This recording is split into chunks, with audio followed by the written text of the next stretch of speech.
My name is Simon Esogu. I am the founder and CEO of Navigation Technologies International. Navitech basically started way back in 2014. And what brought about the creation of this company is after I traveled to a certain country, which I don't want to name now, but I basically saw that there was a lot of neatness in terms of interiors, in terms of workmanship, in terms of structures, in terms of buildings out there, which kind of detail, which kind of neatness was kind of lacking back home in our local market. When you enter an average house, you see that the house is really an expensive house. There's a lot of money put there, but you don't see the small details. And so I realized that most of this detail was lacking because of the kind of material that was being used.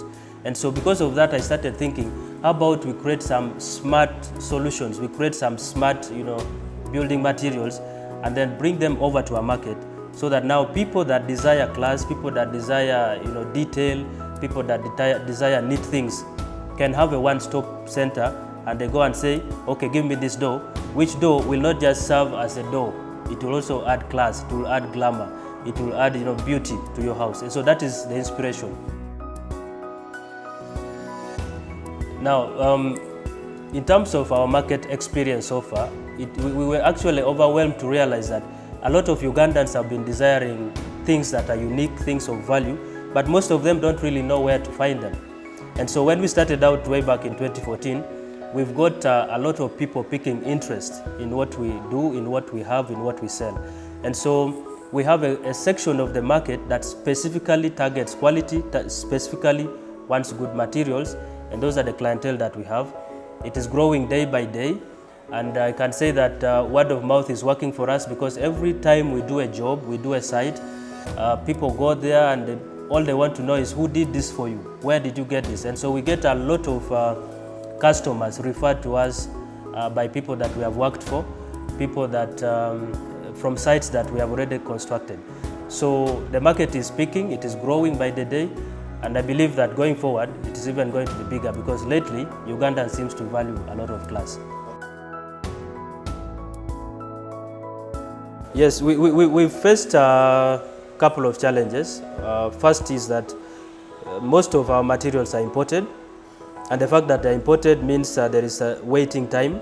So sometimes you don't have products arriving as soon as you want them. So there is that delay, there is the waiting because of the importation, and recently we were affected by the COVID. So obviously there was a lot of delay in the importation. The other challenge is about the market segment that don't seem to appreciate the pricing vis-a-vis the quality. We are spending a lot of time educating people why this is better and the features of what we offer them. So there is that lack of information that is a challenge.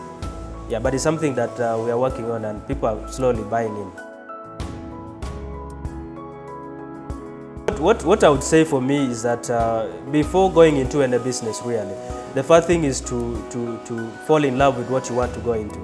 Because it's one thing to look for the money, it's another thing to enjoy the process of making that money. So for me, I generally love neat things. I generally love nice interiors, and so every time I travel, I enter any house, I'm looking at the details. And so that is what drove me into this line of business. So anybody who is starting, I think the best step is to first see what excites you really. What is it that you feel happy doing? That would be the first step. Then after that, the next step would be you need to look around that thing that excites you and see what can you do along those lines to be able to make some money while improving, whatever situation you want to improve. So it is very important to identify what you can do within what you love. And then after that, enjoy doing what you do. That is, bring on board a solution that can help people. As you help people, they are basically giving you money in return. And so you enjoy doing what you're doing. You are solving people's problems. At the end of the day, you're actually doing business. You're making money, your clients are happy, and that's it. That way, you never get bored. That way, you never run out of passion, because entrepreneurship has its own hills. So once you love what you're doing, it will be easy to flatten the hills. That's what I would suggest that anybody starting out should connect with that. What really keeps me going is my why. Because you see, if you know why you're doing something, it is that thing that will make you wake up even when you don't want to wake up. So I know that I'm doing what I love to do. I know that I'm providing a solution which is at the end of the day a business for me. But all this put together, I have the ultimate reasons why I do the business I do, or why I'm looking for money.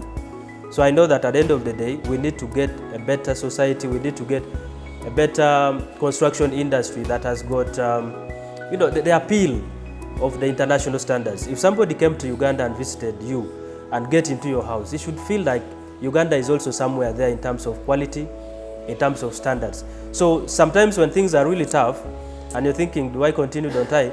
You remember, why did I start? So that keeps me, I tell myself I need to complete what I started. Until we get to that time when you walk into an average house in Uganda and you see a very neat door, it has all the security features, it is strong enough, it's beautiful, it has a camera, it has a doorbell, then you know that we are somewhere in terms of progress, in terms of the market.